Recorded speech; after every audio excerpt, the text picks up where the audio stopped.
All right, so let's keep this sort of derivative list going. I'm just going to essentially keep adding to this list right where we left off in the last video. We have so far, let's scroll back up here. So these are kind of what I think of as our like building block derivatives. These are sort of our standard starting point derivatives. We kind of need these as a foundation in order to then sort of keep going and build things that are more complicated. So you want to kind of always have these handy, slash ideally have them memorized, but you might want to sort of make yourself a table kind of like I have here, just as a refresher as we're getting going again. All right, so then some extended ones. So let's do a product rule. So if I want to take a derivative, so product means multiplication, right? So rather than what we did before when we had addition, subtraction, very boring, right? No surprises. We just get the derivatives added or subtracted together just right, plus to plus, minus to minus. Multiplication, not so simple. Ideally, right, you would just sort of say f prime times g prime, but that is just not how it's going to go. What we get instead is, I think of it a little bit as like a back and forth. So what you get is two pairs, so where you have one derivative sort of on each pair. The order here is kind of arbitrary, so I'm doing f prime times g, so the derivative of the first function times the second function, and then you add that to what would be sort of the matching pair, which would be f times g prime of x. So what we've done is we've kind of,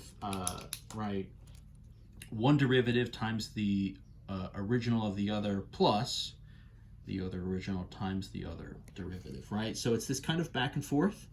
Again, this is multiplication, aka product. So that's our product rule.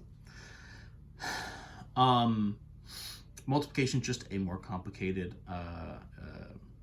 operation in general, more complicated than addition, subtraction. So we get a little bit of a more complicated rule. There's more moving pieces, so things change around a little bit, but not totally wild, right? You know, certainly not impossible, definitely the kind of thing we can manage.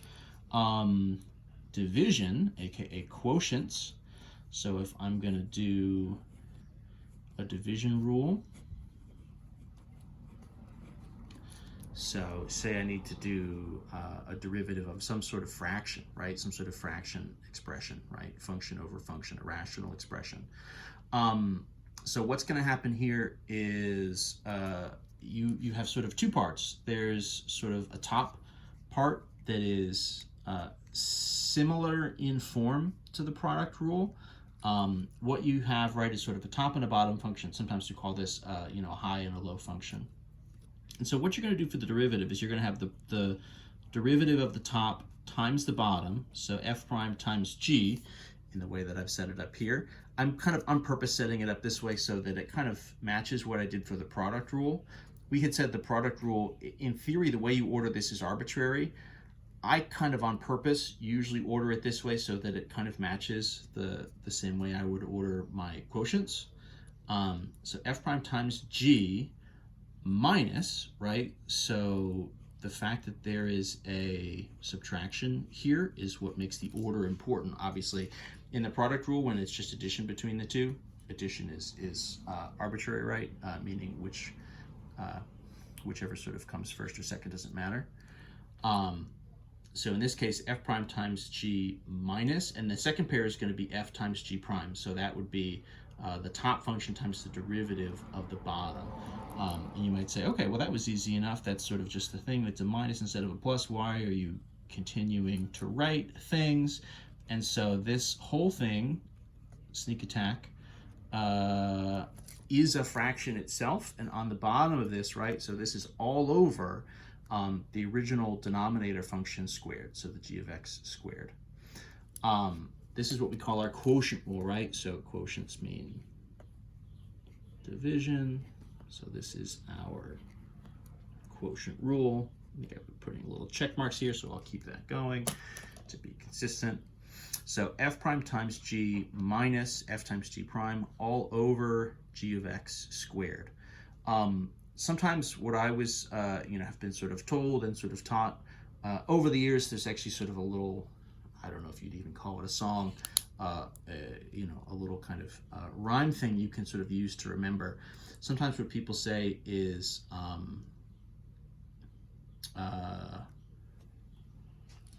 what do we do? You go low D high minus high D low over square the bottom, and away we go. So that's low D high minus high D low. So that means, right, low is the bottom, D high is the derivative of the top. Low D high minus high D low, so the top times the derivative of the bottom, over square the bottom, and away we go, right? So you get a little rhyme there. The only thing I don't love about that, I of course love a good rhyme. I love a good tune. I'm a music fan. That's a bop. That's a banger, I think. But the only thing there that I don't love about it is it doesn't quite keep things in the same order that I would naturally write the product rule. And so having that kind of relationship between those two, I like personally. That makes it for me a little bit easier to remember. So it's really up to you. Whatever you're sort of more comfortable with, whatever seems easier for you to remember, you can kind of go with.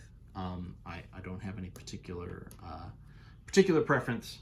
Just keep in mind there's a couple different ways to kind of write that or notate it, or sing about it. If you have a nice song you want to tell me that would go with this particular setup, leave it in the comments, I guess. Hopefully nobody that isn't in my class is watching these videos, so my students probably just email me or tell me about it in class. No need to leave me any special messages in the comments. What else do we have for bigger derivative rules, right? So more big picture rules, not nitty gritty stuff. So the next thing that we have is what we would call the chain rule. And this is how we take derivatives of compositions of functions. So what we would sort of write as f of g of x, right? So where you have an inner and an outer function relationship, right? You have kind of an outer function that's giving you sort of certain blueprint, and then you have an inner function, right? So maybe that's doing something else. So maybe you have some sort of big square root on the outside, and then underneath it is a polynomial, right? The square root of the quantity, 3x to the 5 minus 2x squared plus 1 or something.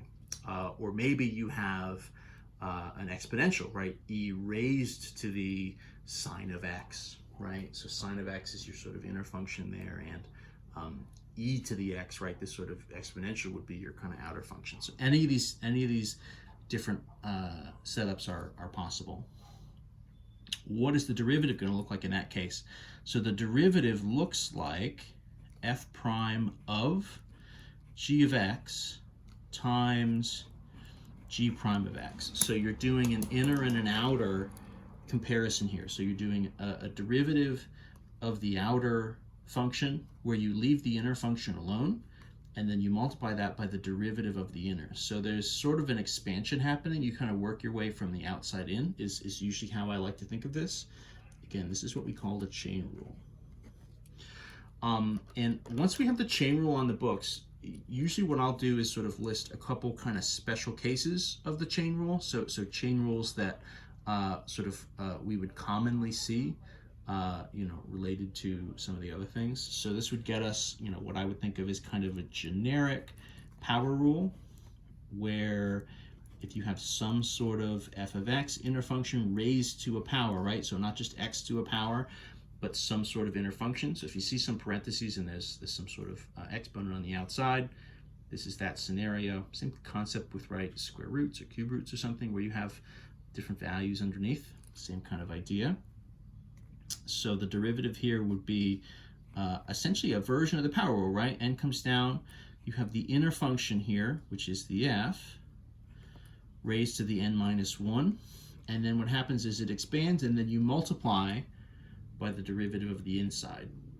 In theory, right, the f that I'm writing is essentially the g here. I'm just sort of writing it in this form because f tends to be our sort of go-to function. So in theory, what's happening here is the power is sort of the outside would be the kind of generic f, and then the inner function, the g, is my f in this example. So, right, power rule stuff here, not just with x, right, but the whole inner function stays times the derivative of that function. We can also then kind of revisit something like the exponential functions, right? I think I said just a minute ago, you might have something where you had e to the sine of x, right? So it's sort of e to the x is kind of the outside function, is sort of the shell, right? It kind of is the blueprint of what your sort of math setup is. And then what's inside of it would be a sine function. It could be anything though, right? E to the f of x. So the derivative for e to the x is e to the x. So I get a version of that here. I would get e to the f of x, but then the whole thing is multiplied by the derivative of that power. So it's e to the f of x times f prime of x. So you're doing, right, an exponential type derivative, right, where you're essentially copying and pasting what you started with. But because it's a chain rule and there's more than just a single x up top, you also get then the derivative of that x. This is in theory where I blow your mind a little bit and I say, we're always doing the chain rule. In theory, we're always doing the chain rule. That kind of always is happening. We just never think about it or really talk about it in that way, because if all I have on the inside is x, right, e to the x, if I do that and do a chain rule, I say, okay, e to the x, so the inner function is x, so the derivative of e to the x is e to the x times the derivative of x. Well, the derivative of x is just 1, right? So in theory, you're kind of always doing a chain. It's just that, you know, eventually once you get down to just x as your inner variable, the derivative of x is 1, and essentially the chain ends. You just run out of stuff to do. So we don't normally, you know, we don't start by teaching it that way because it kind of would just make it more confusing. But, you know, we're sophisticated calculus students now. We've been through the whole thing. So you guys are ready to hear the real truth about what's happening, which is we're always doing the chain rule. Kind of like how the Hulk, right, was always angry in Avengers. Wasn't that part of it? We're always doing the chain rule. That's our secret. It was so stupid. The derivative of the natural log of f of x, so another special case chain rule. In this case, right, so natural log of x, we said the derivative is 1 over x, so that must mean this is sort of 1 over f of x.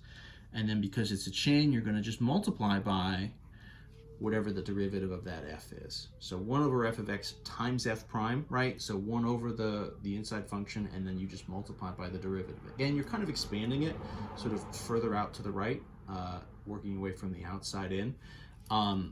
Another way to write this, if you kind of take note, you say, well, so 1 over this times this, you could just sort of rewrite it as a fraction, right? Essentially, if you kind of simplify this, what you'd end up with is the derivative over the original.